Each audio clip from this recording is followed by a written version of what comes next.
more if it seems the only moral rule is I get mine and you get some more for you. Maybe we need something new. Things only seen in dreams to look forward to. Building that island, standing water. Island, raise it up. All right, welcome back. Our next guest is a Juno Award-winning rapper who also happens to be the most nominated artist in Polaris Prize history. He's a fixture on the Canadian music scene, and he's celebrating 20 years in the industry. So good. He's also celebrating a new album called Start Anew, and we're thrilled to have the one and only Shad in studio, in the audience, in studio with us today. Yeah. Thank you. Good to have you here. Okay, so as I just mentioned, Shad, 20 years. Listen, 20 years at any job is a big deal, but 20 years in the music industry needs to be applauded because that's a really big deal. Yes. So I'm just curious, when you think back on the 20 years, what do you think? How does that impact you? I gotta say I feel proud. Good. Because it is a lot of work. It's a fun challenge making albums, but it's a challenge nonetheless.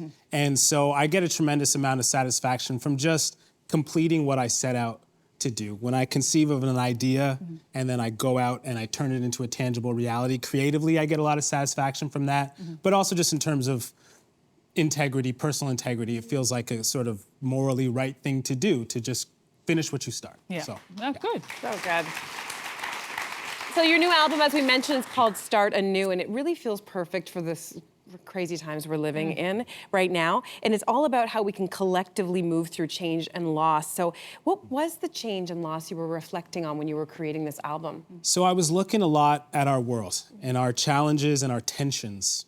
And I was thinking, you know what might be going on at bottom is that we can all sense that we need to change. We need to move in a new direction. We need to embrace the fact that we're in a really interesting, challenging time of change. And it's gonna require courage because it's hard to step into the unknown.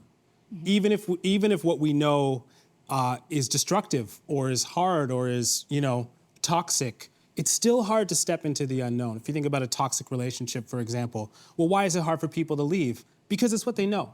So I was looking out at our world and saying, maybe we're in that sort of time where we need to collectively exercise some courage and step into something new. But the nice thing about that is that's the beginning of every great story, is stepping into the unfamiliar, into the uncomfortable, and venturing out in search of something better. Yeah, and such great advice as well. And I feel like, Shad, throughout your career, people have really looked to you for inspiration, for that positivity. And I'm wondering, do you feel any kind of pressure with that? And what's the cynical Shad like? Is there ever a day where you're like, you know what, I'm not feeling so inspirational today? I think if people come to my music for hope, for optimism, I think it's because they also recognize I'm not someone who is afraid to look at reality. So it's hard-won optimism, and it's genuine hope, because I'm not turning away from reality in order to give people some sort of fantasy. It's very reality-based, what I'm trying to offer people. But I don't know, I see a lot of hope even in a bad situation. I think in tough situations can often bring the best out of us. Any cynical days, and how do you handle that? There's definitely cynical days. We all have cynical days. I lean on my people. I lean on my spiritual practices.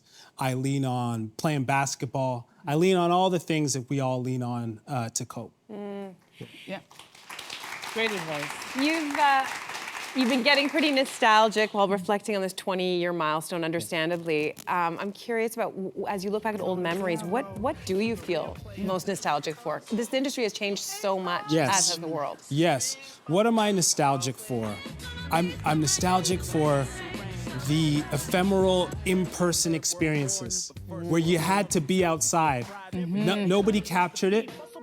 If you weren't there, you weren't there. The magic of that, the romance of that, it just made everything more special because the stakes were higher. You couldn't watch it back another time. You couldn't participate vicariously. So it was really, really rich, really meaningful, really romantic, actually. Let's talk about concert ticket prices. We've talked about it on the show a number of times. They've really gotten out of control. Live music has become increasingly out of reach for many, many people. But as you embark on this headlining tour next year, you were very intentional about pricing your tickets at just $20, which is incredible. What do you think? Yeah, let's applaud that. That's fabulous. What do you think is the artist's role in this growing issue?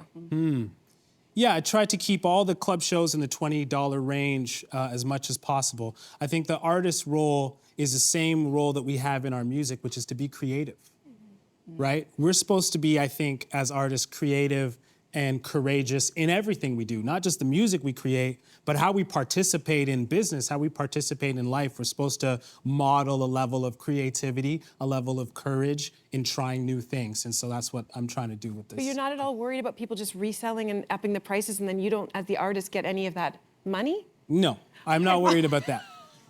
I'm not worried about that. But, you know, my joy is participating in music and participating in, again, these live experiences with the people. And so for better or for worse, our artists don't care too much about other people reselling tickets, reselling vinyl. No. If I ship a vinyl to someone, they're like, don't sign it. I might want to sell it later. I'm like, yeah, good idea. Like, Okay. Wow. You're just more about people enjoying your art and like coming to your shows. That's more important. that's the number one thing. Yeah. Which is great. Good perspective. And I know, Shad, that you come at art from so many different directions. You create it yourself. You've interviewed artists as the host of CBC's Q and Hip Hop Evolution. You also taught a university course on it. So what is the value in injecting hip hop and art into curriculums in this way? Yeah, I loved, first of all, just talking to students that are 20, 21, 22 years old, because that's when I started to make music. So it was such a formative time in my life, and I learned so much in that time, and I needed to hear so many lessons in that time. So I love just speaking to that. But in terms of your question and bringing hip hop into these settings, hip hop is such a great gateway into all kinds of learning. Because as soon as you start looking at, for example, the foundations of hip hop in the Bronx in New York, you're getting into urban issues, you're getting into deindustrialization, you're getting into urban planning. As soon as you start talking about the technology at the foundation of hip hop, turntables, sampling machines, you're getting into music technology, science, engineering. So it's a gateway into all these different areas. And it's a perfect gateway because kids are already there. They're already in hip hop. They already love it. And so it's just one step into all these other areas of learning. So it's a phenomenal gateway. Fantastic conversation. Thank you so much for stopping by, My Shad. pleasure. Thank you. The new album is called Start Anew. You can find it wherever you find your music today, and head to shadk.com to find tickets to a show near you. Hey, you, come a bit closer. We've got so many more must-see interviews, spicy debates, lifestyle tips, and pop culture moments. So subscribe to our channel by tapping the logo below and don't miss out.